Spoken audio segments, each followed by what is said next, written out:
ಕಾಶಿ ಜ್ಯೋತಿರ್ಲಿಂಗ ದರ್ಶನ ಪಡೆಯಬೇಕೆಂಬುವವರಿಗೆ ಇಲ್ಲಿದೆ ಸಂತಸದ ಸುದ್ದಿ. ಶಿವಮೊಗ್ಗದಿಂದ ಹೊರಡಲಿರುವ ಕಾಶಿ ಅಯೋಧ್ಯ ಯಾತ್ರೆಯಲ್ಲಿ ಹಿಂದೂ ಸಂಪ್ರದಾಯದ ಪ್ರಮುಖ ಯಾತ್ರಾ ಕೇಂದ್ರವೆಂದು ನಂಬಲಾದ ಕಾಶಿಯ ಜ್ಯೋತಿರ್ಲಿಂಗ ದರ್ಶನ, ಅಯೋಧ್ಯ, ಸೀತಾಮಡಿ, ಗಯಾ ಮತ್ತು ಬುದ್ಧಗಯಾ ಕ್ಷೇತ್ರಗಳಿಗೆ ಭೇಟಿ ನೀಡಲಿದ್ದೇವೆ. ತಿಂಡಿ ಊಟದ ವ್ಯವಸ್ಥೆ ಜೊತೆಗೆ ವಿಶ್ರಾಂತಿ ಪಡೆಯಲು ರೂಮ್ ವ್ಯವಸ್ಥೆ ಕೂಡ ಇರುತ್ತದೆ. ಜೊತೆಗೆ ಈ ಯಾತ್ರೆಯಲ್ಲಿ ಅನುಭವವುಳ್ಳ ಗೈಡ್ಗಳು ಕೂಡ ನಮ್ಮ ಜೊತೆ ಪ್ರಯಾಣಿಸಲಿದ್ದಾರೆ. ನೀವು ಕೂಡ ಈ ತೀರ್ಥ ಕ್ಷೇತ್ರಗಳ ದರ್ಶನ ಪಡೆಯಬೇಕೆಂದರೆ ಹಿಂದೆ ಕರೆ ಮಾಡಿ.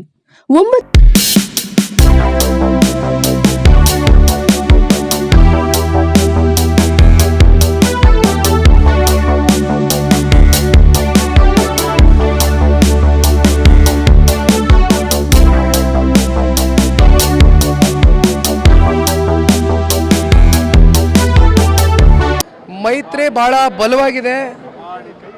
ಯಾವುದೇ ಕಾರಣಕ್ಕೂ ಮೈತ್ರಿಯಲ್ಲಿ ಯಾವುದೇ ಅಪಸ್ವರ ಆಗಲಿ ಬಿರುಕು ಉಂಟುಮಾಗ್ತಕ್ಕಂಥ ಪ್ರಶ್ನೆನೇ ಇಲ್ಲ. ಇದು ಶಾಶ್ವತವಾಗಿ ಸನ್ಮಾನ್ಯ ದೇವೇಗೌಡರು ಸಾಹೇಬರು ತಗೊಂಡಿರ್ತಕ್ಕಂಥ ನಿರ್ಧಾರ. ಯಾವಾಗಲೂ ಕೂಡ ಅವರ ನಿರ್ಧಾರದಲ್ಲಿ ಒಂದು ಸ್ಥಿರತೆ ಇರುತ್ತೆ.